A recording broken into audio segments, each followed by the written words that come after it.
Depuis tout petit, il a toujours fait du sport, notamment beaucoup de basket, une quinzaine d'années de basket. On l'a toujours suivi dans ses exploits sportifs, les matchs de basket. C'était une ambiance super et l'adrénaline des matchs hyper importants, les finales, etc. Et en parallèle, mon père, il aimait que je cours, moi j'aimais pas ça, mais bon, je faisais quand même les crosses au collège, les crosses UXL, donc j'ai participé aux crosses départementaux, régionaux. Tous les ans, au week-end de Pentecôte, Pierre faisait le raid qu'il a commencé à l'âge de 10 ans. Il y a pris goût, forcément, c'est sportif, plein d'épreuves différentes.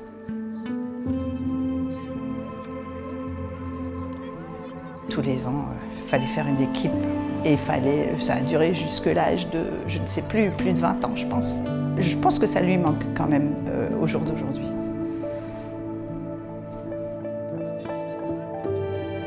Dès le départ, il était plongé dans le sport.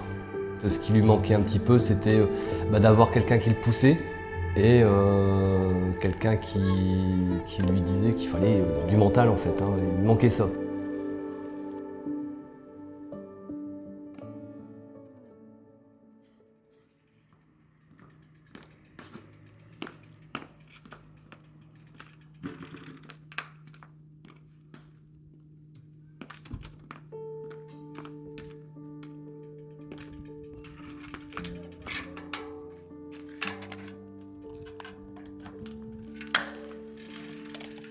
Avant de rencontrer Pierre, le triathlon, j'avais aucune idée de ce que c'était. Très vite, j'ai compris ce que ça représentait, des heures et des heures d'entraînement, la course à pied, le vélo, la piscine, ça représente beaucoup sur une semaine. Il s'est mis au triathlon assez rapidement quand il est revenu dans le Nord. Le vélo, il a beaucoup aimé. Ensuite, il s'est mis à la natation. Donc, il a commencé à s'inscrire à des petites compétitions. Ça prenait de l'ampleur.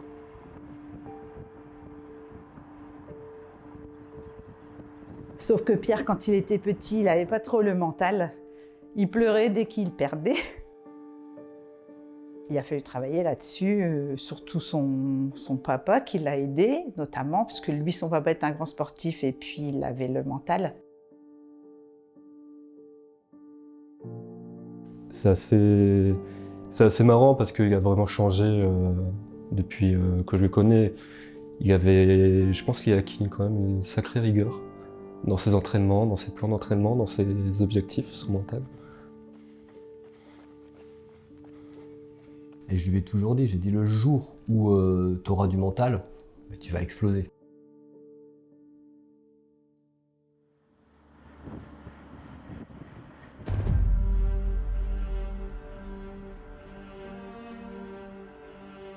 Du coup, j'ai commencé, je disais, en 2019 le triathlon à un niveau amateur.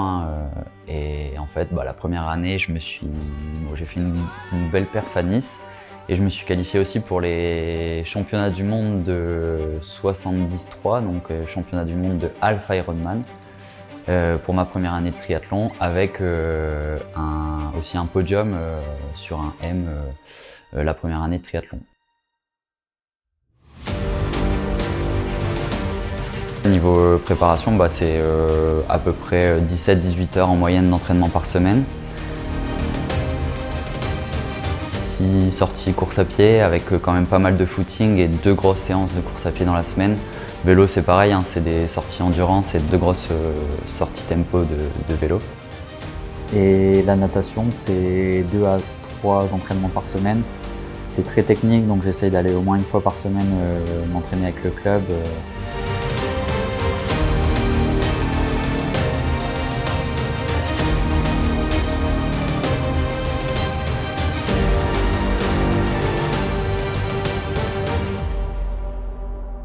Le jour où tu auras du mental, tu vas exploser.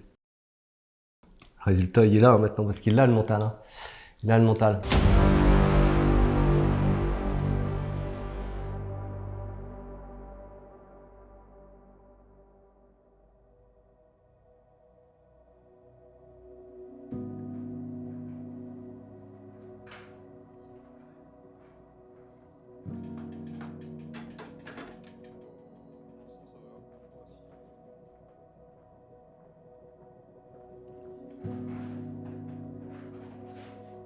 finisher Nice, championnat du monde 73. L'Ironman, c'est quoi? C'est une marque, c'est un label qui a plein de triathlons dans le monde. 3 km 8 de natation. Une petite transition où on monte sur le vélo et on part pour 180 km de vélo. Et on finit du coup par mettre les baskets et faire un petit marathon de 42 km. Premier vrai moment fort, c'est mon premier Ironman à Nice en 2019. Je le faisais pour moi, pour le défi, mais je le faisais aussi pour mon père, qui n'avait pas pu du coup faire d'Ironman suite à sa maladie. Et il a du coup voulu faire le rêve de son père, de faire un Ironman, chose que son papa ne peut pas faire à cause de ses soucis de santé. Donc il s'est entraîné beaucoup pour pouvoir y arriver. Et son premier Ironman, il l'a dédié à son papa. Rien que le départ, l'Ironman c'est quand même le rêve de mon père, je pense, à la base. Et rien qu'au départ de la natation, je vois mon père pleurer, je me dis oula, ça va être une course forte en émotions. On était tous un peu à l'épière, on était au taquet. Et après c'est sur la fin de la course où je vois mes parents, on était en fait en face à face sur la ligne d'arrivée. Je vois mes parents, ils voient Pierre arriver, ma mère elle pleure, mon père il pleure, moi plein d'émotions pareil, on pleure. Enfin, c'était un beau moment, franchement, un des plus beaux moments. Et à l'arrivée c'était dingue. Enfin, les 100 derniers mètres, déjà toutes les émotions qui remontent de la course, c'était quand même une rude journée. Il faisait chaud et tout ça, et puis à la fin, je le dédie un peu à mon papa.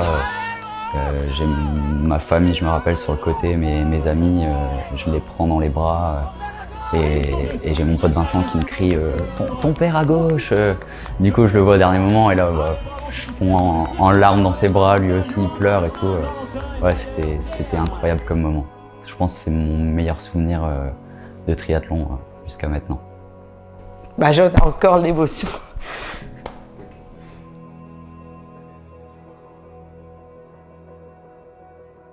Mon meilleur moment, je pense que ça reste quand même sa qualification à Nice, sur l'Ironman de Nice en septembre 2021.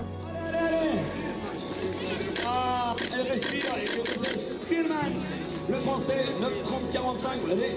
Vous voyez la preuve que je ne vous parle pas en disant n'importe quoi. Quand il fait top 10, troisième de sa catégorie, je me dis déjà, ça sent le slot pour Hawaï. Et puis le lendemain, quand on l'appelle pour aller chercher son slot, je pense que c'est un de mes meilleurs moments. J'ai versé ma petite larmichette, j'étais fière.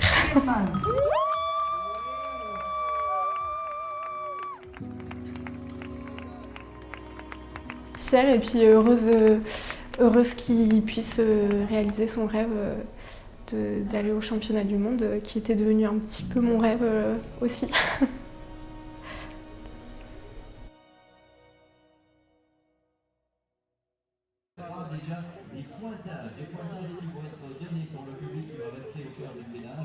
Donc au programme un half distance half, donc 1900 de natation, 90 de vélo et 1400 de dénivelé à vélo, et un petit semi avec un peu de dénivelé également, sous une belle température, 32 degrés environ.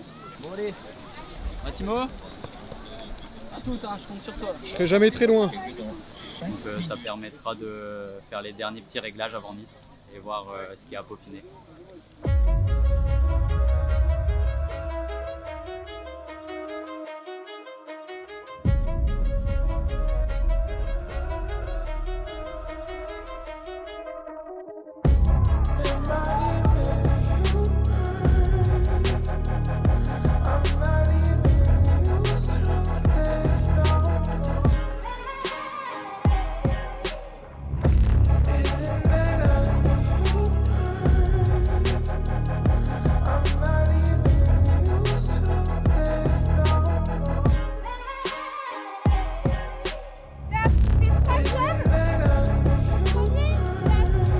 Allez Pierrot, allez!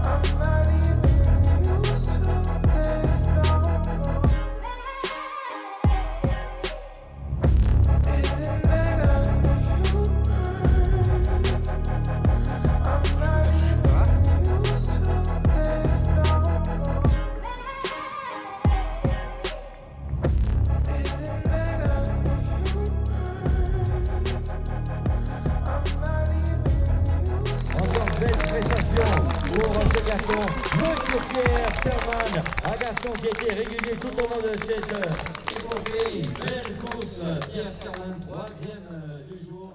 Avec de beaux vainqueurs.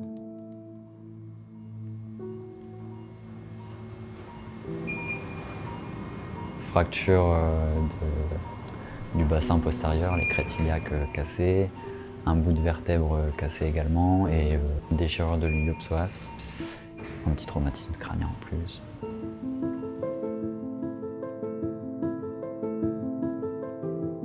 En 2021, je me qualifie à Nice pour les championnats du monde à Hawaï. En 2022, grosse saison avec en ligne de mire Kona. Et donc pas mal de podiums, un peu là où je commence à avoir un bon niveau. Je m'entraîne vraiment beaucoup, je m'investis. Et dernière course de préparation à Menin, en Belgique, sur le vélo, donc je sais pas, la moitié du parcours. Quand je reviens dans le centre-ville de Menin, là, grosse chute. Je prends un nid de poule à vélo à 45 km/h environ sur les prolongateurs. Et en fait, j'atterris du coup sur le dos, le bas du dos. Je savais pas en fait si j'allais être paralysé ou pire.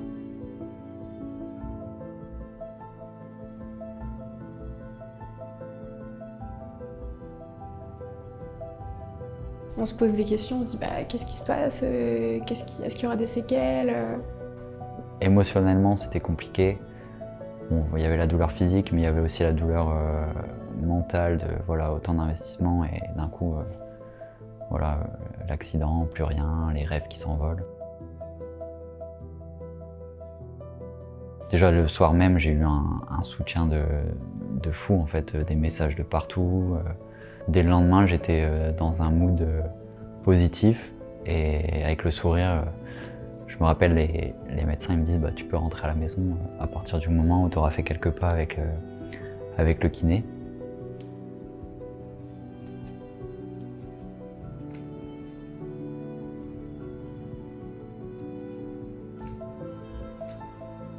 Et du coup, l'après-midi, petit déambulateur.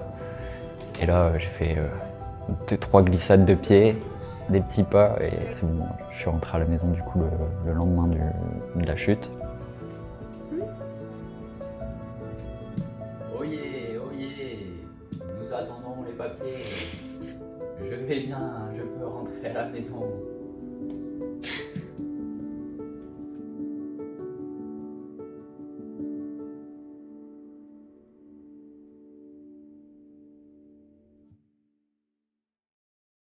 Je l'ai un petit peu poussé à écrire Ironman pour décaler sa participation à l'année suivante.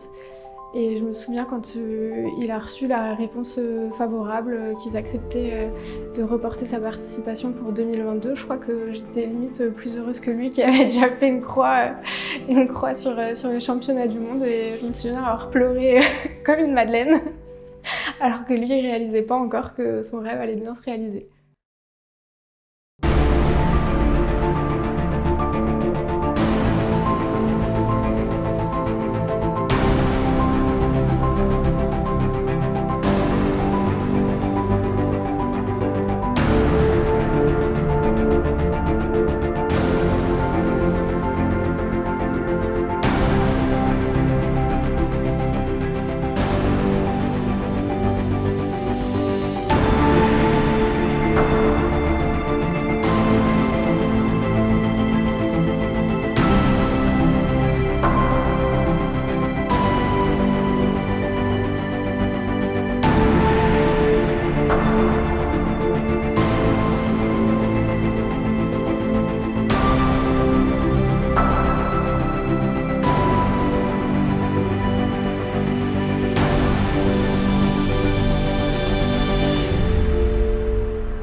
quand je passe la ligne, je pense à...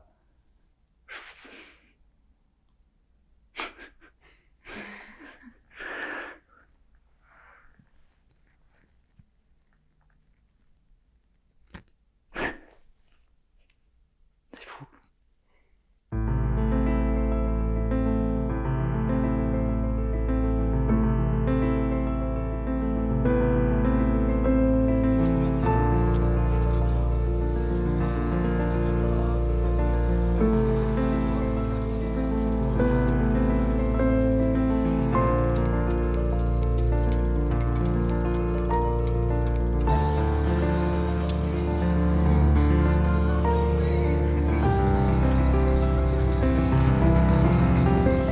Du coup, je disais que c'était dommage d'un côté que ce soit à Nice parce que c'est pas Hawaï le Graal du triathlon, mais d'un autre côté, tout est lié à Nice pour Pierre parce que son premier Ironman, il l'a fait à Nice.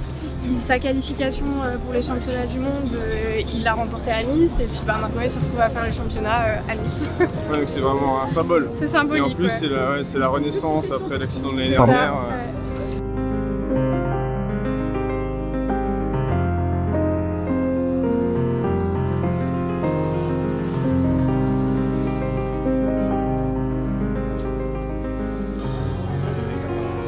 Merci. Comment, hein?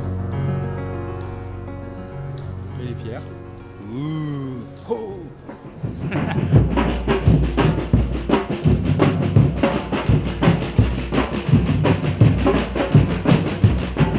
Il y a le stress qui commence un petit peu à monter et voilà, on se laisse pas trop distraire, mais ouais, on sent qu'il y a la pression qui commence à monter. Il y a toute cette ambiance quand tu vas retirer le dossard et tout ça.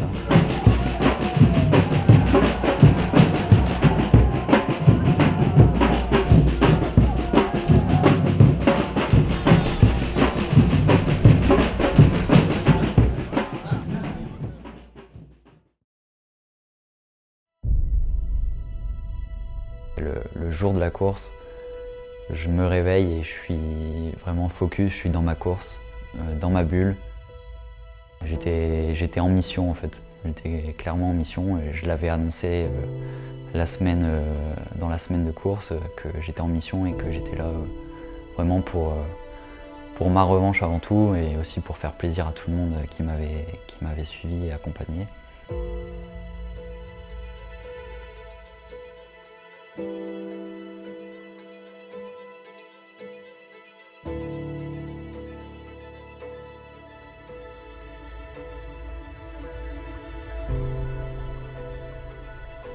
On a tenté de le mettre dans les meilleures conditions possibles pour le surmotiver à faire, comme il disait, la course de sa vie. Et dans la catégorie d'âge du coup 30-34 ans, je savais qu'il y avait du niveau, que c'était dense, que c'était une des catégories justement d'âge où il y avait le plus de niveau. Donc j'espérais très fort qu'il atteigne son objectif après tous les sacrifices qu'il avait fait l'année précédente. Sachant qu'il revenait de loin suite à sa blessure.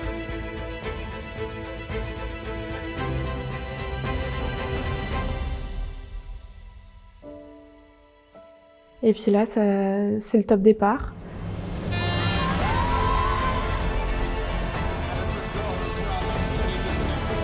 Je fais une bonne natation par rapport au peu d'entraînement que j'ai investi cette année à la piscine. Je fais 55 minutes, du coup 1,27 au 100 mètres. J'arrive à prendre des pieds qui me font nager plutôt bien, en aisance, sans trop forcer.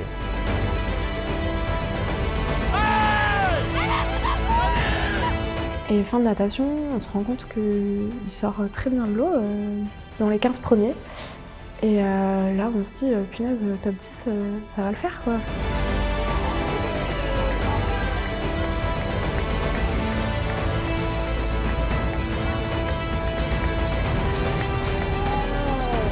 Et là, ça part à fond de balle sur la promenade des Anglais.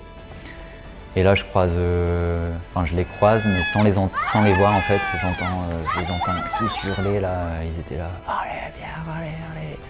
Et j'arrive pas à les voir. je passe à fond et là c'est parti pour le vélo.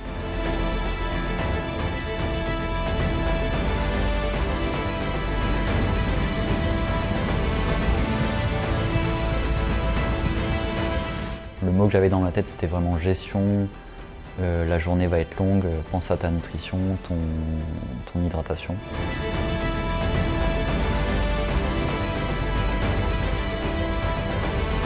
Et en fait, je vois qu'en gérant l'effort, je fais que doubler, que doubler, que doubler.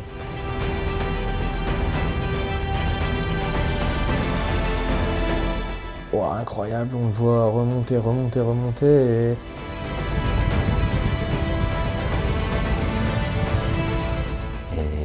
Et à un moment dans le col de l'Ecre, du coup, le premier gros col, on me dit bah, t'es deuxième de KT.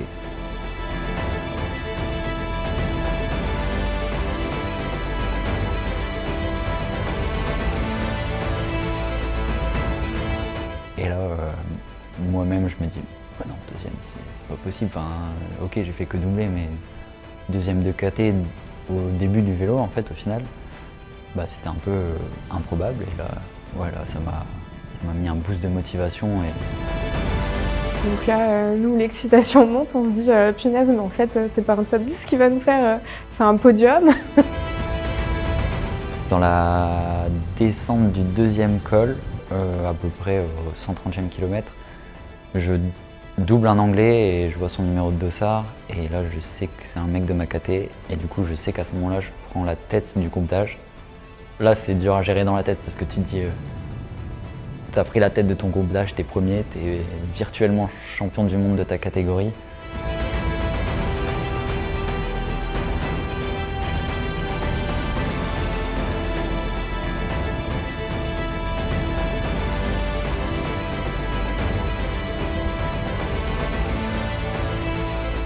Sur la fin du vélo, je mets à jour l'application Ironman et là je le vois premier. Et du coup, bah, j'arrive sur la promenade, dernière ligne droite, à fond sur les prolongateurs. Et là, je les vois tous comme des fous, ma famille, Julie, mes amis, avec leurs pancartes et tout, mon fiole, mon neveu. Et je les vois et je sais qu'ils savent que je suis premier et que ça, ils doivent être comme des dingues.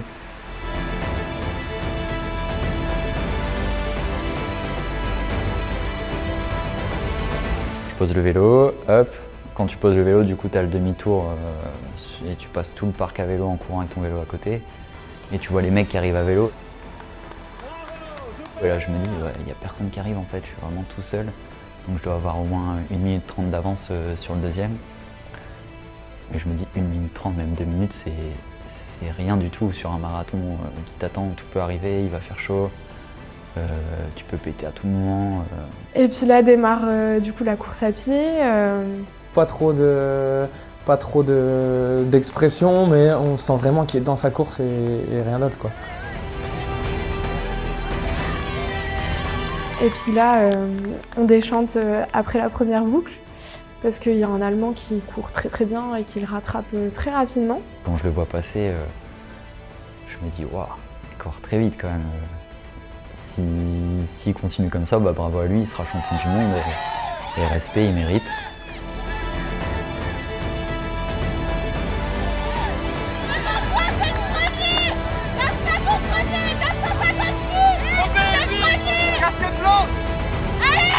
Franchement, quand il m'a doublé et qu'au demi-tour, je voyais qu'il avait déjà au moins 1 minute 30 d'avance, je me suis dit, bon, maintenant, bats-toi pour garder la deuxième place, vice-champion du monde dans ta catégorie, ce serait déjà fou.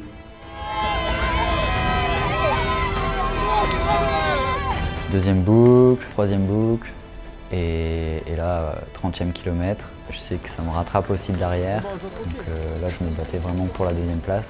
Plus la course à pied se passe, plus on se dit, plus je me dis, ouais, de toute façon, il sera forcément dans les 3 premiers.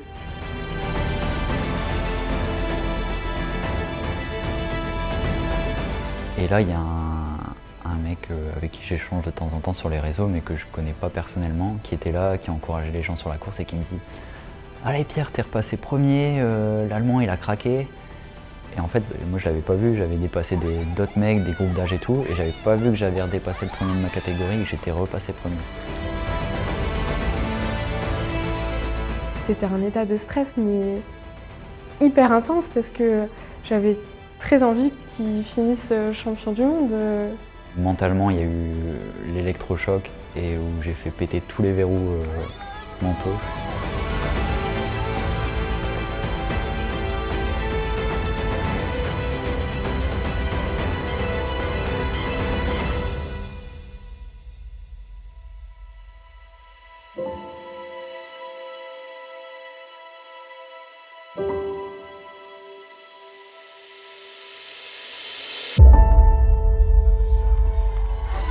Chance of celebration from France, Pierre Spiegelmans.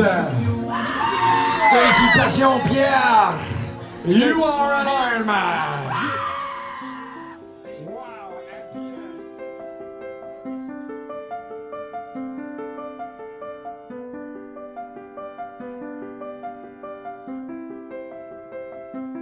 Quand j'arrive sur la ligne d'arrivée, ouais, je pense à la chute de l'année dernière, toute cette galère pour me reconstruire, déjà pour apprendre à recroire en moi, en mes capacités, et tout le soutien que j'ai eu de Julie surtout, de ma famille, de mes amis, qui ont été là dans ce moment difficile et qui ont été là en fait toute l'année et qui savaient à quel point ça me tenait à cœur. Et en fait, ouais, quand je passe la ligne, c'est pour moi, pour ma revanche, mais c'est aussi surtout pour eux. Et en plus, ils étaient là sur place, donc c'était fou de partager ça avec eux. Et en fait, c'était l'aventure, c'était une aventure humaine, plus que ce que je pensais. Et c'est des souvenirs qui resteront à vie dans nos mémoires. Et comme je disais, comme je leur ai dit à eux directement, et comme je disais sur les réseaux, c'est un titre de champion du monde pour un sport individuel, mais moi je le vois plus comme une victoire collective, et je leur dis c'est notre titre de champion du monde, parce que il a tellement été important pour moi dans ma préparation, dans mon retour à l'entraînement, voilà, dans tout l'investissement que j'ai mis toute cette année, mais toutes les années d'avant. Et en fait, l'humain autour de ça, c'est tellement important pour moi que c'est aussi leur victoire, et je me sentais redevable de tout ce qu'ils m'avaient donné comme amour, et je me pensais pas capable de leur rendre comme ça. Et là, ouais, quand je passe la ligne, je pense à...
Je me dis, putain, c'est quand même dingue, c'est que le mec, il était là, blessé il y a 1 an.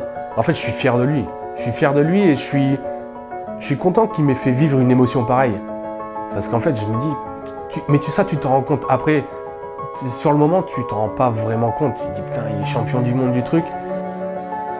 Et c'est une belle leçon de vie. C'est une très belle leçon de vie, je trouve. Vraiment, parce que c'était vraiment beau. puis bah, voilà, c'est top de voir tout le monde heureux, et puis de voir tous ces sacrifices qui finissent par payer, quoi.